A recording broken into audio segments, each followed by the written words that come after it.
Bonjour à tous et bienvenue, je suis Laetitia et vous écoutez L'Essentiel.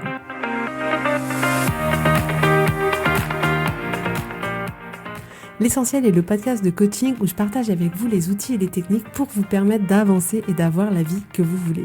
Je souhaite vraiment que ce podcast vous inspire et surtout vous encourage à passer à l'action. Vous pourrez retrouver toutes les notes de l'épisode sur www.laetitiamonaca.com.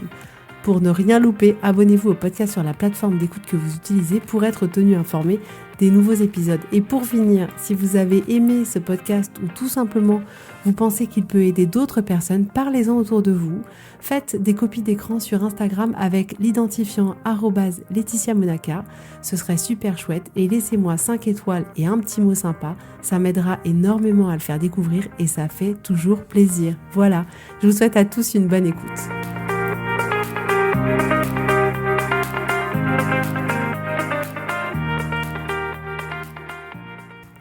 Coucou tout le monde, j'espère que vous allez bien, que vous profitez de ce déconfinement presque total. Pas encore exactement, mais quand même c'est super chouette de pouvoir rentrer plus tard, de pouvoir prendre un petit café en terrasse, même si je ne l'ai pas encore fait. Alors aujourd'hui, en fait, j'ai décidé de faire ce podcast parce que je viens d'aller courir 8 km et le long de mon parcours, j'ai réalisé beaucoup de choses et je me suis dit qu'en fait c'était intéressant de voir effectivement au travers d'exemples de la vie réelle comment notre cerveau pouvait fonctionner. Donc là vous vous dites ouais c'est une sportive de ouf, elle parcourir 8 km le matin, je vous rassure. Non, en réalité ça faisait quasiment 1 an et demi que j'avais pas couru. À l'époque je courais tous les matins, il y a pas si longtemps que ça, donc il y a à peu près 3 ans je pense. Et à un moment donné, ça a été une période un peu plus compliquée dans ma vie avant que je découvre tous les merveilleux outils de coaching que je vous partage aujourd'hui. Et du coup, pendant cette période-là, j'ai arrêté. J'ai arrêté de courir. Et là, je me suis dit, c'est le moment de s'y remettre. Alors, pourquoi c'est intéressant ? Parce que c'est un super bon exemple pour vous montrer à quel point ce que vous pensez détermine complètement la manière dont vous allez agir et du coup, le résultat que vous aurez à la fin. Donc, ce qui s'est passé, c'est que j'ai commencé à courir, sans mentir, je pense que j'ai couru 10 mètres, déjà j'étais là, oh j'ai mal partout, c'est horrible, je vais jamais pouvoir faire le tour du Grand Canal qui fait 8 km. Et du coup, c'était marrant parce que j'avais tout un tas de pensées comme ça, de c'est trop dur, j'ai mal partout. Puis après, quand j'ai commencé à courir un peu plus, j'étais là, oh là là, mais j'en suis que là, il me reste tout ça à faire. Et donc là, littéralement, j'avais tout un tas de pensées qui allaient presque induire uniquement le fait de, ok, arrête-toi, c'est pas la peine. Regarde cette souffrance que t'es en train de t'affliger, ma pauvre, arrête-toi tout de suite. Et donc, c'est pour ça que vous remarquez qu'il y a beaucoup de personnes qui ont du mal à faire, notamment de la course à pied. Je pense que c'est surtout vrai pour la course à pied, qui ont du mal à courir sans rien faire. Quand je dis sans rien faire, c'est sans écouter ou sans parler à quelqu'un, parce qu'en réalité, quand vous n'arrivez pas à distraire votre cerveau par autre chose, votre cerveau, il reste dans cette boucle de oh, c'est long, oh, je suis essoufflé, oh, mon cœur il bat trop vite, oh, j'ai mal aux pieds, oh, j'ai mal aux genoux. Et en réalité, c'est bien pour ça. Donc là, moi, j'ai couru, mais j'ai couru avec des podcasts tout le long parce que sinon j'en aurais pas été capable, dans le sens où j'aurais probablement écouté tout le discours que me sortait mon cerveau en permanence et je me serais à ce moment-là arrêtée. Mais vous voyez comme c'est vraiment flagrant de voir à quel point c'est pas tant le fait que vous courez et que ça puisse être difficile ou que vous ayez une petite douleur par-ci, par-là ou que vous soyez essoufflé. C'est pas ça qui fait que vous vous arrêtez. C'est pas ça qui fait que vous arrêtez de courir ou que vous décidez de faire 1 kilomètre de plus et de vous arrêter ou que vous décidez d'aller jusqu'au bout. En réalité, la seule différence entre le vous qui s'arrête et le vous qui s'arrête pas, c'est uniquement les pensées que vous avez. Et si vous restez dans ces pensées-là qui sont de j'ai mal, c'est trop dur, je suis essoufflé, j'en peux plus, je suis au bout de ma vie, le sport c'est pas pour moi, il y a de fortes chances que ce soit difficile d'aller jusqu'au bout. Et c'est vrai que dans mon cas, l'avantage, c'était ça, c'était de pouvoir avoir un podcast dans les oreilles, de pouvoir focaliser mon attention sur autre chose. Et en réalité, je me rendais compte que, en fait, ça se passait bien. Alors, je reconnais que j'avais quand même un peu mal, il faut réhabituer la machine. Mais En réalité, vu que mon attention, elle était focalisée sur autre chose et plus sur ces pensées-là, vu que ces pensées-là étaient plus présentes à ce moment-là, elles généraient pas pour moi de la démotivation ou du découragement qui aurait fait que je me serais arrêtée. J'ai écouté quelque chose qui, au contraire, m'enthousiasmait et j'étais focalisée là-dessus. Et ça montre bien que, en réalité, le fait que vous vous arrêtiez ou pas, c'est que des pensées que vous avez. Et c'était tellement flagrant, je me suis dit qu'il fallait que je le partage avec vous. Donc ça, c'était la première chose qui était marrante vraiment de voir, parce que je vous assure, quand j'ai commencé à courir, je me suis dit, ok, j'arriverai jamais à aller jusqu'au bout. La deuxième chose aussi, c'est de voir que, donc là, on est en train de courir et à un moment donné, il y a certains obstacles. Alors quand je vous dis obstacles, j'ai pas rencontré un dos d'âne ou un mammouth devant moi ou autre chose, mais c'est-à-dire que dans ce cas-là, pour moi, l'obstacle, c'était que parfois il y a une toute petite descente et parfois il y a une petite montée. Mais cette petite montée, pour moi, elle est insurmontable, dans le sens où ça me coupe, ça me casse les jambes, ça me coupe la respiration, enfin c'est juste horrible. Et du coup, c'était marrant de voir que, effectivement, quand on rajoutait une autre circonstance au fait qu'on était en train de courir, là d'un seul coup, ça ajoutait tout un autre tas de pensées qui étaient de l'ordre de oh c'est horrible, ça m'a coupé le souffle, j'ai envie de m'arrêter, ça m'a donné un point de côté, c'est dur, ça me coupe les jambes. Et toutes ces pensées-là fait que ça a créé encore plus de difficultés de se dire, en fait, c'est vrai, il faut que je m'arrête. Et là, c'était dans le cadre de la course à pied, mais c'est ce qui se passe continuellement dans notre vie, c'est-à-dire qu'à un moment donné, il y a des circonstances sur lesquelles on n'a aucun pouvoir, c'est-à-dire que la petite montée qu'il y avait, je ne pouvais pas la supprimer. Et dans nos vies, c'est pareil, il y a quelque chose qui arrive et qui, du coup, de par sa présence, va générer en nous tout un flot de pensées. Et ce flot de pensées-là, il va falloir le traiter. Il va falloir voir qu'est-ce qu'on décide de garder ou pas garder. Donc là, c'était marrant parce que j'étais là, à la fin de la montée, mais comme si j'avais perdu mes jambes. C'était horrible. En plus, je vous dis montée, mais vous rigoleriez si vous voyez la situation, parce que c'était quoi? C'était, je sais pas, il y avait 1,50 m de petite montée, quoi. C'était rien, mais moi, ça m'a cassé complètement. Et c'était marrant de voir comme au moment où on est dans ce flot de pensée très accablante, très démotivante, on est là, oh non, c'est pas possible, c'est horrible, là c'est bon, ça m'a cassé pour la fin de ma course. C'est intéressant de voir la manière dont on réagit, comment on se sent, et finalement on est prêt à arrêter. Et là, c'est intéressant de voir que quand on s'ouvre avec bienveillance à juste essayer de rester dans les faits, en se disant, effectivement, je cours, j'ai peut-être mal au genou droit, peut-être je suis essoufflée, peut-être je sens mon cœur qui bat vite, mais de rester juste dans les faits et d'essayer de sortir de l'histoire qu'on est en train de se raconter, à savoir c'est horrible si on reste juste dans les faits et que on essaye juste de laisser un peu de temps pour que l'émotion qui soit là, qui peut être de la démotivation, du découragement, de la fatigue, peu importe, si on la laisse juste être là, vous allez remarquer que à un moment donné, le calme intérieur revient d'une certaine manière et on se dit ouf, en fait c'est vrai, là ça va mieux, j'ai repris mes esprits, je peux continuer. Et en réalité, si on s'était écouté au moment où notre cerveau nous apportait des pensées qui faisaient que pour nous ça devenait vraiment difficile de continuer, alors là on se serait arrêté. Et si parfois on laisse juste la place à ces pensées d'être là en disant ah effectivement je constate que je pense que je suis en train de penser que c'est horrible et que c'est difficile, et c'est vrai peut-être que physiquement je vois aussi que je suis essoufflée ou que je deviens toute rouge. Et si on laisse juste un peu de temps pour sortir de l'histoire qu'on est en train de se raconter, de juste se rebaser sur les faits, souvent, ça va complètement atténuer ce qui était en train de se passer et nous donner l'envie, en tout cas dans le cas de la course, là, de continuer. Et dans nos vies, c'est pareil. Si là, vous voulez lancer quelque chose et que ça commence à, selon vous, être difficile, c'est l'histoire que vous êtes en train de vous raconter. Vous êtes en train de vous dire que c'est difficile, que c'est compliqué, que vous n'allez pas y arriver, etc. Et tout ça va générer pour vous, voilà, de l'accablement, du découragement, du doute, de la confusion, et peut-être que vous allez décider d'arrêter ce que vous avez commencé et qui vous tenait à cœur. Et je voudrais que vous vous laissiez la possibilité d'observer ce qui est en train de se passer, d'observer les pensées que vous avez, d'essayer de prendre le recul et de vous recentrer sur uniquement les faits qu'il peut y avoir, ce qui est vraiment prouvable devant un tribunal sans aucune interprétation de votre part, et de vous laisser ce temps-là pour que vous puissiez rediriger votre cerveau vers autre chose qui vous est plus utile et que vous puissiez continuer ce que vous aviez envie de faire. L'autre chose que je me suis rendu compte pendant cette fameuse course, c'est que effectivement, à des moments, j'avais envie d'arrêter et je me disais non, allez, vas-y, continue Laetitia, continue. Et en fait, c'est intéressant de voir aussi qu'est-ce qui aurait pu se passer si on s'était arrêté. C'est-à-dire que bien souvent, ce qui se passe, c'est que notamment par exemple pour le sport, c'est-à-dire vous pouvez vous dire tiens, je vais commencer à faire quelque chose et vous vous êtes dit je sais pas, moi, je vais aller courir 1 kilomètre ou 2 kilomètres et vous vous apercevez qu'au bout de 500 mètres, vous vous arrêtez. Et là, ce qui est hyper important, c'est de rester hyper encore factuel et de vous dire en réalité, voilà, aujourd'hui, je suis sortie, j'ai mis mes chaussures, j'ai mis ma tenue de sport et j'ai fait 500 mètres. Et ce que je ne veux pas que vous fassiez, c'est que vous vous disiez je suis trop nulle, je devais faire 1 kilomètre et j'ai même pas été capable de les faire et ça sert plus à rien que je le fasse. Alors j'arrête tout.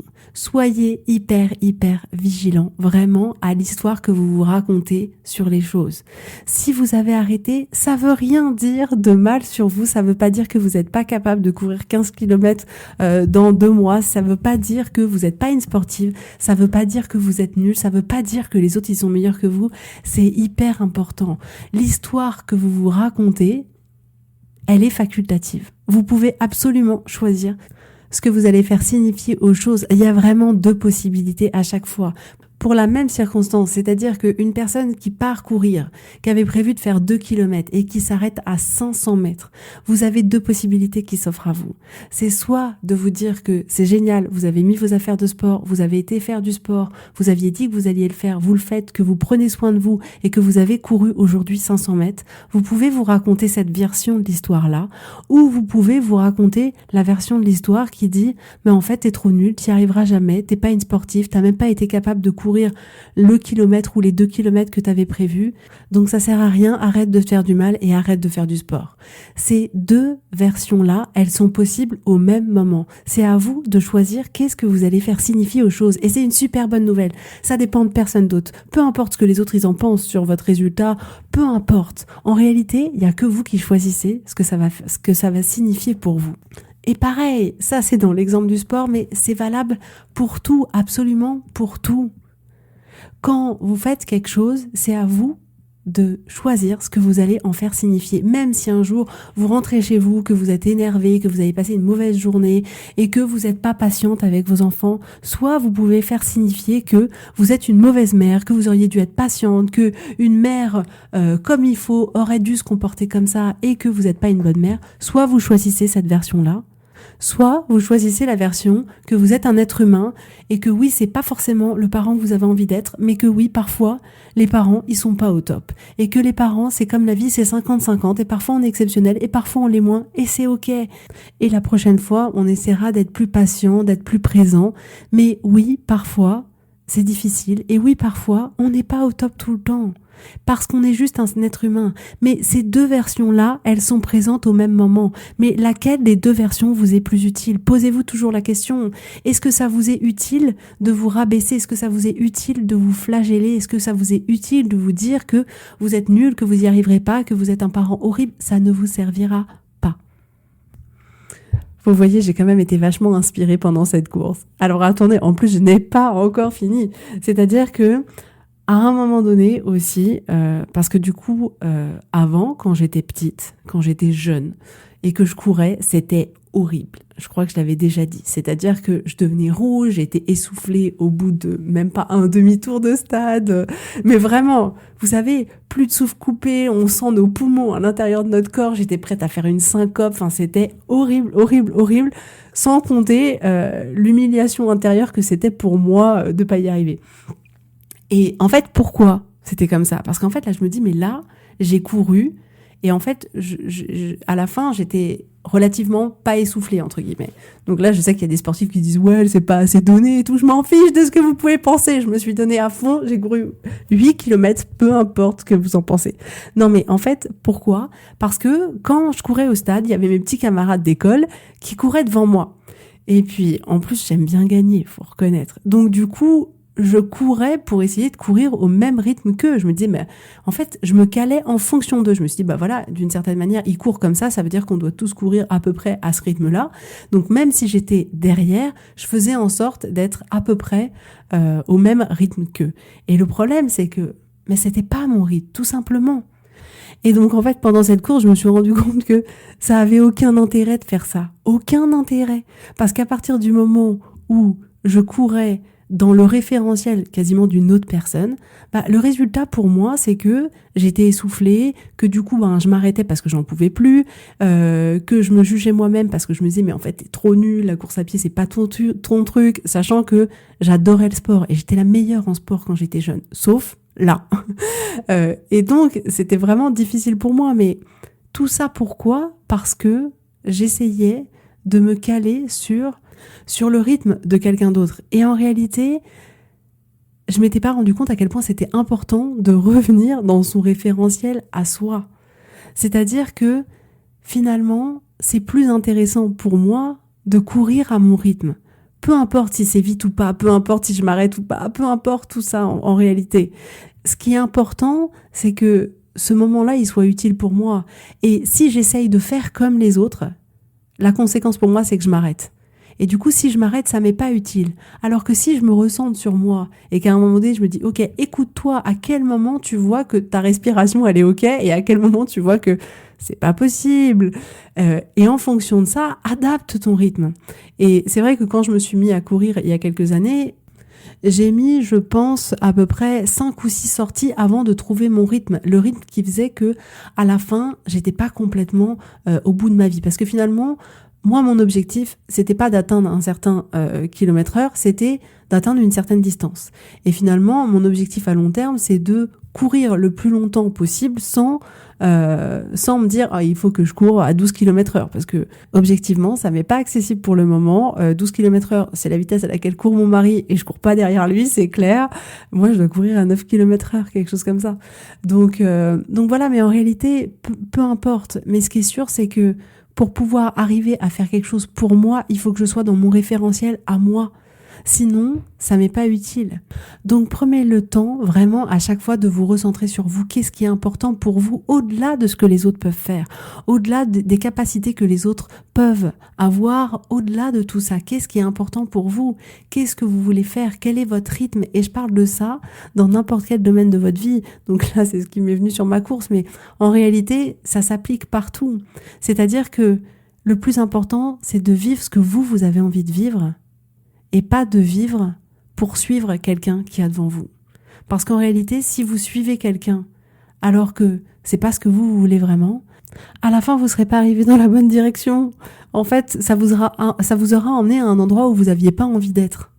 Donc vraiment, refixez-vous toujours par rapport à votre référentiel à vous.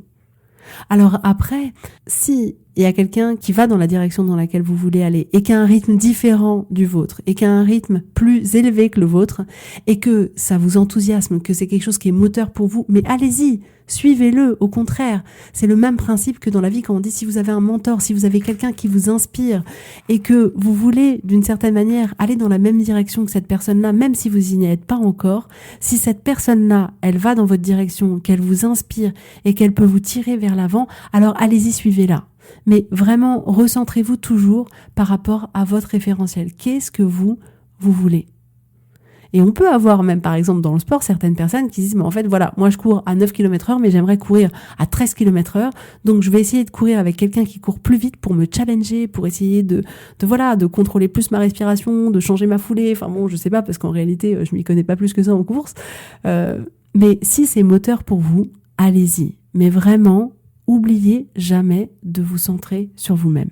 Et le dernier point que je voudrais voir avec vous aujourd'hui, c'est que ce soit là par rapport à la course ou que ce soit par rapport à autre chose, ça rejoint ce que je disais tout à l'heure. C'est-à-dire que si vous vous êtes arrêté ou pas, peu importe, toujours essayez d'être dans le fait de vous remercier pour ce que vous avez fait, quel que soit là où vous êtes arrivé, de vous remercier pour le fait que, dans le cadre de la course, que votre corps ait fait l'effort de vous emmener d'un point A à un point B. Remerciez-vous d'avoir mis vos chaussures et d'y être allé. Remerciez-vous d'avoir pris soin de vous. Remerciez-vous d'avoir honoré l'agenda que vous aviez fait pour vous, à savoir d'aller courir à 8h vendredi matin. Remerciez-vous pour ça. Soyez fiers de ce que vous avez accompli. Parce que en ayant toutes ces pensées-là, ça va générer pour vous de la satisfaction, de l'encouragement, de la gratitude. Et tout ça, ça va vous être utile parce que ça va vous donner envie de continuer. Alors que si vous êtes parti courir, ou peu importe ce que vous avez fait, et que vous vous êtes arrêté, ou que c'était pas exactement comme vous le pensiez, et que vous vous flagellez avec ça, que vous vous dites non mais en fait je suis trop nulle, j'ai arrêté, c'est pas bien, ça aurait pu être mieux, je suis pas assez bien, c'est pas assez à la hauteur, j'aurais dû faire ceci, j'aurais dû faire cela, et que vous êtes dans le jugement de vous-même, ça vous aidera pas. Ça vous aidera pas parce que toutes vos actions, elles seront énergisées par le jugement, par le fait que vous vous sentez pas assez, par le fait que vous n'avez pas confiance en vous, par le fait que vous n'avez pas d'estime de vous-même, et du coup, les actions que vous allez entreprendre, elles vous serviront pas. Et souvent, ça va être des actions, et souvent, ça va aussi être beaucoup d'inactions. C'est-à-dire que vous allez arrêter, vous allez vous stopper, vous allez même pas commencer. Donc, oubliez jamais ça. C'est-à-dire que le fait de ne pas prendre soin de vous dans la manière dont vous allez penser à votre sujet, dans la manière dont vous allez vous parler à vous-même, ça vous est pas utile. Donc, soyez gentil avec vous-même, s'il vous plaît. Soyez gentil avec vous-même. Vous êtes tous des super personnes. Donc, quel que soit ce que vous faites, quel que soit là où vous en êtes, quel que soit le corps que vous avez, quel que soit la maison que vous avez ou que vous n'avez pas, quel que soit votre compte en banque, quel que soit, tout ça n'a pas d'importance. Vous êtes une super personne. Peu importe ces éléments extérieurs. Et peu importe ce que vous faites, félicitez-vous des pas que vous faites chaque jour. Personne ne le fera à votre place. Il n'y a que vous qui vous pouvez vous remercier pour ça. Il n'y a que vous qui pouvez vous donner ce cadeau-là. Donc faites-le. Personne ne le fera à votre place. Moi, je suis trop fière. Donc vous voyez, je vous le dis, je me fais un cadeau à moi-même. J'étais trop fière d'avoir couru ces 8 kilomètres. J'étais encore plus fière de voir toutes les pensées qui sont arrivées pendant cette course, qui ont voulu me dire « Laetitia, arrête-toi, retourne au chaud dans ta caverne et ne bouge plus, économise ton énergie. » Et j'ai dit « Non, cerveau primaire, je ne vais pas t'écouter, je vais continuer. » Et je savais que je m'écouterais. Je savais que si ça devenait vraiment trop dur et que je devais arrêter, j'arrêterais et ce serait ok et c'est pas grave et la prochaine fois, j'aurais fait mieux. Mais vraiment, remerciez-vous. Moi, je suis trop fière. Bon, je vais pas vous mentir, je pense que demain, je vais avoir mal partout. Déjà là, j'ai mal aux articulations. Mon Dieu, j'ai 37 ans et je dis que j'ai mal aux articulations. Ça va pas du tout. Ça veut bien dire que ça faisait trop longtemps que j'avais pas fait de sport. Voyez comme des expériences aussi simples que d'aller courir dans la vie vous montrent vraiment à chaque fois la manière dont votre cerveau fonctionne. C'est-à-dire que littéralement, tout ce que vous pensez crée ce que vous avez dans votre vie. Et si vous pensez que vous en avez marre, vous allez arrêter. Et si vous pensez que vous êtes capable de le faire, vous allez continuer. Les circonstances sont les mêmes, c'est-à-dire que vous êtes la même personne à faire la même course à pied, au même moment, sur le même parcours, mais en fonction de ce que vous allez penser ou pas, vous allez arrêter ou vous allez continuer et vous allez du coup obtenir des résultats complètement différents. Si vous écoutez potentiellement quelque chose de la musique, un podcast, quelque chose qui fait que vous arrivez à attirer l'attention de votre cerveau sur autre chose que le fait que ce soit difficile, long, que vous ayez mal partout, qu'il fasse trop chaud, trop froid, qu'il y ait du vent, etc. Si vous arrivez à diriger votre cerveau vers autre chose, vous allez potentiellement obtenir un résultat différent. Et pourtant, c'est les mêmes circonstances, la même personne, la même course, le même parcours, le même jour, tout est pareil. Donc on voit bien que ce qui va créer les résultats dans votre vie, c'est uniquement ce que vous allez choisir de penser au sujet des circonstances. Et c'est vraiment une super nouvelle parce que vraiment vous reprenez complètement le pouvoir de votre existence et en réalité vous avez le pouvoir de créer absolument ce que vous voulez en fonction de ce que vous allez penser, en fonction de l'histoire que vous allez vous raconter. En tout cas, on aura levé le secret de pourquoi c'est plus facile de courir avec de la musique ou de courir en parlant à quelqu'un ou de courir en écoutant un podcast, parce qu'en réalité, on arrive à rediriger notre cerveau vers autre chose que sur effectivement l'effort que ça nous demande de courir à ce moment-là. Donc voilà, j'avais envie de partager avec vous aujourd'hui toute l'inspiration que m'avait suscité cette merveilleuse course dans un cadre paradisiaque où j'ai rencontré quasiment que 10 personnes sur tout mon parcours. Donc voilà. Donc je vous encourage vous aussi dans des petits moments comme ça du quotidien de voir parfois, de vous connecter à cette radio FM qui est à l'intérieur de votre cerveau et vous dire, de constater tout ce que vous êtes en train de penser et de voir effectivement quand vous essayez de prendre un pas de recul, est-ce que ces pensées elles vous sont utiles ou pas? Est-ce qu'elles vont vous permettre de créer l'action qui va être intéressante pour vous ou pas, de prendre ce recul-là et de choisir, de dire à un moment donné, en fait, je vais pas t'écouter, petit cerveau. Aujourd'hui, je ne vais pas t'écouter. Je vais décider, je vais choisir d'utiliser mon cortex préfrontal pour décider. Et petit cerveau primaire qui veut me garder en vie, ne t'inquiète pas, je ne vais pas mourir. Et aujourd'hui, je vais baisser le volume de ta radio. Voilà les amis. Donc j'espère que ça vous aura aidé. Je vous souhaite à tous une très belle journée, un très beau week-end et je vous dis avec grand plaisir à la semaine prochaine.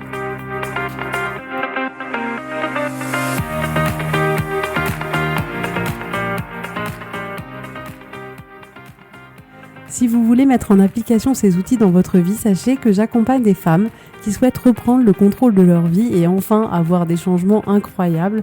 Donc si vous aussi, vous voulez que votre vie change, contactez-moi sur www.laetitiamonaca.com/contact. Je serai ravie de travailler avec vous et de vous accompagner. Vous allez voir, ça va vraiment tout changer.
Si vous voulez mettre en application ces outils, sachez que j'accompagne des femmes qui souhaitent reprendre le contrôle de leur vie et enfin avoir des changements incroyables.